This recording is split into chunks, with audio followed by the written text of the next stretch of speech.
حدیث نمبر 1، امام کائنات سید الاولین والآخرین شفیع المذنبین رحمت للعالمین سیدنا و مولانا امام اعظم محمد رسول اللہ صلی اللہ علیہ وسلم نے ارشاد فرمایا کہ حلال اور حرام بالکل واضح ہے کہ یہ حلال یہ حرام، اور ان کے درمیان کچھ مشتبہات ہیں، متشابہات نہیں، مشتبہات یعنی جو شک والی چیزیں ہیں، جو ایمبیگوس چیزیں ہیں، مبہم چیزیں ہیں۔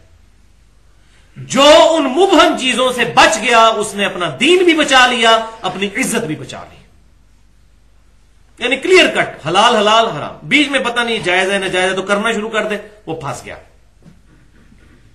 پھر آپ صلی اللہ علیہ وسلم نے فرمایا جیسا جو چرواہا چراگاہ کے آس پاس اپنے جانوروں کو چراتا ہے، کسی اور کی چراگاہ ہے اور وہاں کے پاس پاس جو علیحدہ سے جڑی بوٹیاں اگی ہوئی ہیں ان کے چکر میں وہ پاس پاس تو اس کی کوئی نہ کوئی بکری اس کی چراگاہ میں بھی دوسرے کی داخل ہو جائے گی، تو آپ صلی اللہ علیہ وسلم نے فرمایا کہ اس میں چانس ہے کہ وہ اس کے اندر مبتلا ہو جائے گا۔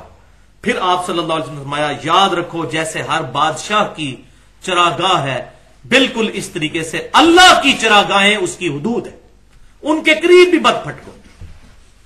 کوئی شخص کہ جی اتنا کرنا تو جائز ہے، جی بالکل ایج پہ پہنچ جائے، جی اتنا تو کر سکتے ہیں، جیسا کہ وہ صحیح حدیث میں ہے کہ پہلی نظر معاف ہے اگر غیر محرم پہ پڑے۔ اب غیر محرم پہ پہلی نظر کا مطلب یہ ہے کہ اچانک پڑ گئی، اگر کسی کو چلتے ہوئے ویسے ہی اندازہ ہو گیا، اور اکثر ہو جاتا ہے، ہمارا ویژن جو ہے کافی ہوتا ہے سامنے کہ سامنے سے عورتیں آ رہی ہے تو اب بندہ کہ جی ادھر سے نیت کر لے گی جی ایک نگاہ جو ہے وہ حلال ہے، ایسے کر کے ایک نگاہ میں ایک گھر چھوڑے، یہ چیز ہے وہ ایک نگاہ اسی جب آپ کو پتہ چل گیا اسی وقت حرام ہو گیا، وہ جو پہلی نگاہ بھی ہو گیا وہ آپ کی دوسری شمار ہو گئی۔ تو اللہ کی چراگاہوں سے دور دور رہنا ہے، اللہ کی حدود سے دور دور، ورنہ عین ممکن ہے آدمی اس میں مبتلا ہو جائے، جس طرح بھی یہ موبائل کے نام کے اوپر جو ہے بے حیائی مچائی ہوئی ہے۔ مجھے نہیں سمجھ آتی کہ کالج کے یا اسکول کے اسٹوڈنٹس کو یا اسی طریقے سے فیمیل اسٹوڈنٹس کو گھر والوں نے موبائل کیوں لے کے دیے ہوئے ہیں؟ ان کا کیا کام ہے کہ موبائل رکھیں اپنے پاس، سوائے اس کے کہ وہ بے حیائی میں مبتلا ہوں گے۔ تو جی خیر ہے جی گھر سے رابطہ کرنا ہوتا ہے، گھر والوں سے کیا رابطہ کرنا ہوتا ہے؟ پوجا کی جا رہی ہے اولاد کی، ذرا دیر کے لیے باہر نکلے پتہ نہیں کیا ہوا۔ انسان کے اندر جو ٹریفک چل رہی ہے اس کو کون کنٹرول کر سکتا ہے؟ کوئی لا علاج بیماری لگ جائے آپ کنٹرول کر سکتے ہیں، ہم تو باہر کی ٹریفک کو ہی دیکھ رہے ہوتے ہیں۔ روزانہ جو 1,00,000 دفعہ دل دھڑک رہا ہے وہ ماں باپ کی کوشش سے، کسی ڈاکٹر کی کوشش تو نہیں چل رہا۔ 25 دفعہ گردے جو ڈائلسس کر رہے ہیں وہ انسان کی اپنی کوشش سے تو نہیں کر رہے۔ تو اللہ تعالیٰ تو کسی وقت بھی کسی کو سزا دیتے ہوئے فیلور اس کا کر سکتا ہے، یا امتحان کے طور پر بھی۔ ہر وقت اللہ سے ڈرتے رہنا چاہیے۔ تو آپ صلی اللہ علیہ وسلم نے فرمایا آگاہ ہو جاؤ اللہ کی حرام کردہ جو حدود ہیں وہ اس کی چراگاہ ہیں۔ پھر آپ صلی اللہ علیہ وسلم نے فرمایا آگاہ ہو جاؤ جسم میں گوشت کا ایک ایسا ٹکڑا اور لوتڑا ہے کہ اگر وہ صحیح ہو جائے تو پورا جسم صحیح ہو جاتا ہے، اور اگر وہ ٹیڑھا ہو جائے تو پورا جسم ٹیڑھا ہو جاتا ہے۔ اور آگاہ ہو جاؤ وہ دل ہے، جس طرح اس جسم کا مسکن جو ہے دماغ ہے، روح کا مسکن دل ہے، یہ اس کا سینٹرل پوائنٹ ہے۔ کچھ عرصہ پہلے تک تو سائنس نہیں مانتی تھی اس بات کو کہ دل بھی سوچتا ہے، قرآن پاک بار بار کہتا ہے ان کے دل اندھے ہو گئے، لیکن اب وہ مانتے ہیں اس بات کو، تحقیق کی ہے۔ خصوصاً یہ جو دور حاضر کا بہت بڑا فزکس میں اتھارٹی ہے بندہ اسٹیفن ہاکنگ جو ہے انگلینڈ کے اندر، جس کا میں نے ریفرنس بھی بگ بینگ تھیوری کے حوالے سے، who is Allah in the light of latest scientific facts, Allah کون ہے جدید سائنسی تحقیق کی روشنی میں، اس میں نے اس کا بھی ریفرنس دیا تھا، زندہ ہے ابھی تو وہ معذور ہے۔ تو اس کی جو جب میڈیکلی ٹریٹمنٹ ہو رہا تھا اس دوران یہ چیز ڈسکور ہوئی ہے کہ اس کے دل کے ساتھ پرابلم ہے، دل کے سوچنے والا مسئلہ جو ہے اس کا ڈسٹرب ہے۔ تو دل بھی سوچتا ہے دماغ بھی سوچتا ہے، یہ پیرلل ہے، اور یہ بات اس طرح سمجھ آتی ہے کہ روح کا مسکن دل ہے اور جسم کا مرکز دماغ ہے۔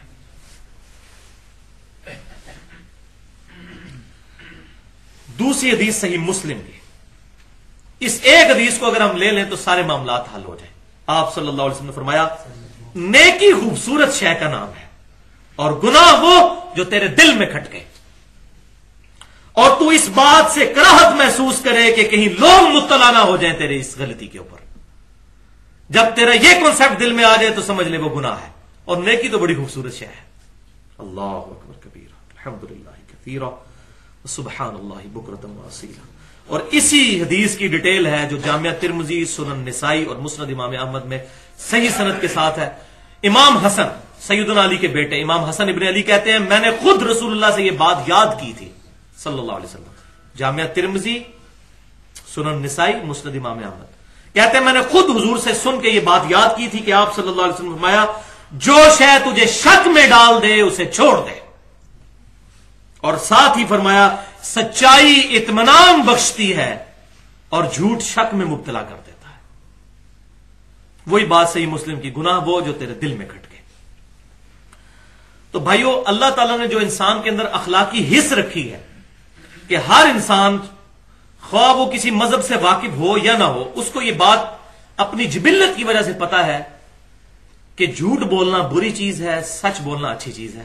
کسی کے ساتھ زیادتی کرنا برا ہے، کسی کے کام آنا اچھا ہے. اس کے لیے کسی چیز کی ضرورت نہیں ہے. کسی پیغمبر کی کسی کتاب کی تعلیمات نہ بھی پہنچی ہوں کسی کے پاس تب بھی انسان اپنی اخلاقی حس کی وجہ سے پہچان جاتا ہے کہ یہ بات غلط ہے. اسی لیے میں اکثر کہتا ہوں کہ ہالی ووڈ کی فلم کے اینڈ پہ بھی سچ کی جیت دکھائی جاتی ہے. آج تک کوئی ایسی فلم نہیں بنی کہ جس میں دکھایا جائے کہ جھوٹ جیت گیا اور سچ ہار گیا. اس کے پیچھے کیا ہے؟ وہ اخلاقی حس جو ہر انسان کے اندر موجود ہے کہ انسان کو اس بات کا پتہ ہے کہ یار سچی بات کرنا اچھی چیز ہے، جھوٹ بولنا برا ہے. تو اسی کانٹیکسٹ میں میری ایک بڑی ڈیٹیل گفتگو ہے، وہ کوشش کریں تو اس کو بھی سنیں. 50 منٹ کی گفتگو ہے، مسئلہ نمبر 18 کے نام سے گناہ کبیرہ اور توبہ کا بیان. وہاں میں نے کافی ساری چیزیں کھول کر بیان کی ہیں لیکن آج محل نہیں. تیسری حدیث صحیح بخاری کی کہ آپ صلی اللہ علیہ وسلم نے فرمایا، شاید یہ اسی زمانے کے بارے میں تھا، کہ لوگوں پر ایسا زمانہ آئے گا کہ آدمی اس بات کی پرواہ نہیں کرے گا کہ اس کا رزق حلال سے آ رہا ہے یا حرام سے آ رہا ہے. مال آنا چاہیے، پیٹ بھرنا چاہیے، کوئی پرواہ نہیں کرے گا. اور حیران کن بات ہے کہ رزق حلال کی وہ تو بات ہونی ہے بند ہو گئی ہے. ٹوٹل دین جو ہے وہ گیٹ اپ کے اوپر آ گیا. جی اس کی داڑھی کتنی لمبی ہے، اس نے پگڑی کتنی لمبی باندھی ہوئی ہے، اس کی شلوار کتنی اونچی ہے، یہ نماز کتنی پڑھتا ہے. حالانکہ بنیادی چیز جو ہے وہ رزق حلال، یہ ساری چیزیں بھی دین کے اندر شامل ہیں لیکن ان ساری چیزوں نے جس کی بنیاد پر قبول ہونا ہے وہ رزق حلال ہے. رزق حلال از دا لٹمس ٹیسٹ آف ایمان. رزق حلال ایمان کی کسوٹی ہے، اس کی طرف توجہ نہیں ہے. سود جو ہے وہ دیندار بھی کھا رہا ہے اور بے دین بھی کھا رہا ہے، بلکہ سود لے لے کر حج اور عمرے کے لیے بھی جا رہا ہے. نہیں ہو رہا آپ کے سامنے؟ ہر سال عمرے پہ حج کے لیے جاتے ہیں لوگ. مال جو ہے وہ حرام سے آ رہا ہے اور وہ سمجھ رہے ہیں کوئی اللہ تعالیٰ پہ ہم نے بہت بڑی معاذ اللہ جو ہے وہ احسان جتا دیا. این جی اوز ہاسپٹلز کھولے ہوئے ہیں حرام کے مال کے. ناچ گانے کی کمائی ہے، اس کے ذریعے ہاسپٹلز اور این جی اوز چل رہے ہیں. ہمارے اس ملک پاکستان میں تو آپ کو ایسی بہت مثالیں، اور وہ تو آپ کو کہیں گے جی انسانیت کی خدمت تو بہت بڑا کام ہے لیکن رزق جو ہے وہ حرام ہے. وَلِعَوْذُ بِاللَّهِ تَعَالَى. اور یہ میں اپنی طرف سے بات نہیں کر رہا، یہ اگلی حدیث اس کو چوتھی حدیث سپورٹ بھی کر دے گی. سیکنڈ لاسٹ حدیث آج کی کہ صرف حلال مال جو ہے وہ اللہ تعالیٰ قبول کرتا ہے. اور یہ حدیث ہے صحیح مسلم میں. نبی صلی اللہ علیہ وسلم نے فرمایا بے شک اللہ پاک ہے اور صرف پاک مال کو قبول کرتا ہے. اللہ پاک ہے اور صرف پاک مال کو قبول کرتا ہے. پھر آپ صلی اللہ علیہ وسلم نے یہ آیت تلاوت فرمائی، بسم اللہ الرحمن الرحیم، یا ایھا الذین آمنوا کلوا من الطیبات ما رزقناکم. اے ایمان والو کھاؤ پاکیزہ مال میں سے جو ہم نے تمہیں دیا ہے. پاکیزہ مال، حرام مال نہیں. پھر آپ صلی اللہ علیہ وسلم نے ذکر کیا، یہ صحیح مسلم میں آگے حدیث چلتی ہے، یہ میں سمجھتا ہوں کہ ایپیکس ہے رزق حلال کے اوپر. آپ صلی اللہ علیہ وسلم نے فرمایا کہ ایک آدمی دور دراز کا سفر کر کے آتا ہے، اس کا پرانگدہ بال ہے، جسم پر مٹی لگی ہوئی ہے، یعنی ایسی حالت ہے کہ عام آدمی کو بھی اس پہ ترس آ جائے. پھر وہ ہاتھ لمبے کر کر کے دعائیں کرتا ہے، یا رب یا رب یا رب. لیکن اس حال میں اللہ کے سامنے اس نے ہاتھ اٹھائے ہوئے ہیں کہ اس کا کھانا حرام سے ہے، اس کا پینا حرام سے ہے، اس کا لباس حرام سے ہے، اس کا گوشت حرام کی غذا سے پرورش چڑھا ہے. اللہ ایسے کی دعا کیوں کر قبول کرے؟ اللہ ایسے کی دعا کیوں کر قبول کرے؟ اس کے بعد کوئی گنجائش رہ جاتی ہے؟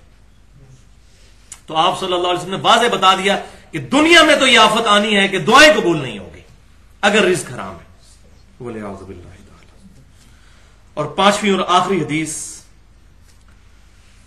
وہ آخرت کا عذاب رزق حرام کے حوالے سے. ویسے تو قرآن پاک میں کئی جگہ ہے جو لوگ یتیموں کا مال ہڑپ کر رہے ہیں اپنے پیٹ میں دوزخ کی آگ بھر رہے ہیں، جس میں بولتا ہوں کہ یہ مورل لاز ہیں دنیا میں، آخرت میں ایکٹیو ہو جائیں گے۔ دنیا میں جو ایکٹیو لاز ہیں وہ ادھر ہی ایکٹیو ہے۔ زبان پر انگارہ رکھ لیں زبان جل جائے گی، لیکن زبان پر حرام لقمہ رکھے زبان نہیں جلے گی، کیونکہ حرام کھانا یہ مورل لا کے اگینسٹ ہے، لیکن یہ جو حرام ہے قیامت والے دن دوزخ کی آگ بن جائے گا۔ کوئی بندہ جو ہے وہ جھوٹ بولتا ہے اس کی زبان نہیں جلتی،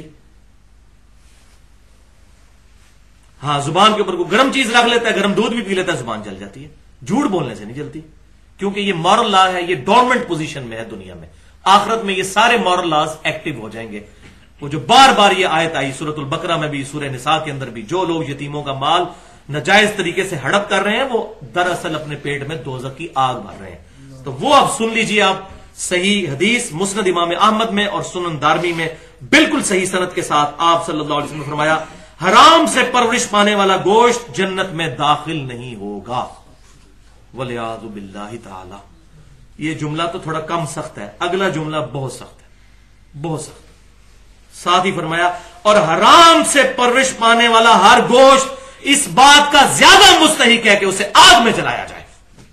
جنت تو دور کی بات، خالی جنت نہ بھی ملتی تب بھی ٹھیک تھا، لیکن فرمایا دوزخ میں بھی جائے گا، وہ اس چیز کا زیادہ مستحق ہے کہ اسے دوزخ میں ڈال دیا جائے جس کی پرورش حرام مال کے ذریعے ہوئی، والعیاذ باللہ تعالی۔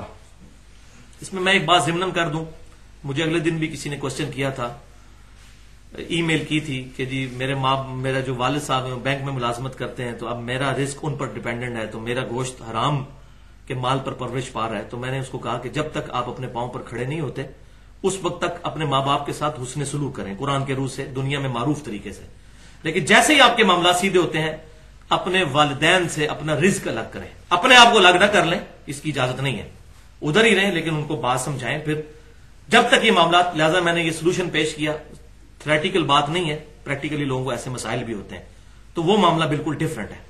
باقی جو خود کر رہا ہے، خود بینک کی ملازمت اس نے اختیار کی ہوئی ہے یا اس کے علاوہ حرام طریقے سے مال کھا رہا ہے، اس کا معاملہ بالکل الگ ہے، وہ اللہ کی بارگاہ میں پکڑا جائے گا۔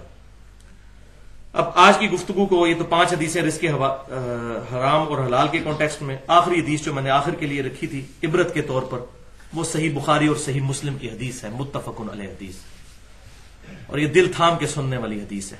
آپ صلی اللہ علیہ وسلم نے فرمایا، جب زانی زنا کرتا ہے تو اس وقت مومن نہیں رہتا، جب چور چوری کرتا ہے اس وقت مومن نہیں رہتا، جب شرابی شراب پی رہا ہوتا ہے اس وقت وہ مومن نہیں رہتا، جب کوئی مال لوٹنے والا مال لوٹ رہا ہوتا ہے اس وقت وہ مومن نہیں رہتا، اور جب کوئی خیانت کرنے والا کسی کی امانت میں خیانت کر رہا ہوتا ہے اس وقت وہ مومن نہیں رہتا۔ اور پھر ساتھ ہی فرمایا، بچ جاؤ بچ جاؤ، 2 دفعہ فرمایا۔ آپ صلی اللہ علیہ وسلم کا تو 1 دفعہ فرمانا ہی کافی ہے۔ تو یہ گناہ کرنے والا مومن نہیں رہتا، ہاں قانونی طور پہ وہ مسلمان رہے گا۔ بات وہی ہے جو پنجابی کہا جاتا ہے کہ جڑا اللہ دے رسول نو منے وہ تے مسلمان ہے، لیکن جو اللہ دے رسول دی منے وہ مومن ہوئے گا۔ یعنی کہ جو اللہ اور اس کے رسول کو مانتا ہے وہ صرف مسلمان ہے، کلمہ پڑھ لیا اللہ رسول کو مانتا ہوں، لیکن جو اللہ اور اس کے رسول کی مانے گا کہ اللہ نے یہ حرام کیا یہ حرام ہے، رسول اللہ نے یہ حرام کیا یہ حرام ہے، یہ حلال ہے، حلال اور حرام کا جو فرق رکھے گا وہ مومن ہوگا، ورنہ وہ سمپل مسلمان ہے۔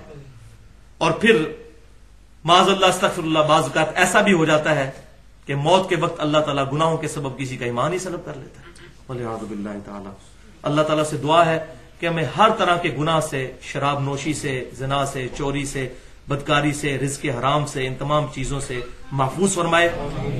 اللہ تعالیٰ ہمیں کتاب و سنت کی تعلیمات پر عمل کر کے دوسرے بھائیوں تک پہنچانے کی توفیق عطا فرمائے۔ ہماری یہ جو 2 گھنٹے کی گفتگو ہوئی، پچھلے 1 گھنٹہ اور آج بھی تقریباً یہ 57-58 منٹ کی گفتگو، اس میں کوئی غلط بات جذبات میں میرے منہ سے نکل گئی تو اللہ تعالیٰ ہمارے دلوں سے محو کر دے، اور جو حق بات میں نے کہی اللہ تعالیٰ ہمارے دلوں میں راسخ فرمائے۔ سبحانک اللہم و بحمدک، اشہد ان لا الہ الا انت، استغفرک و اتوب الیک، وما علینا الا البلاغ المبین۔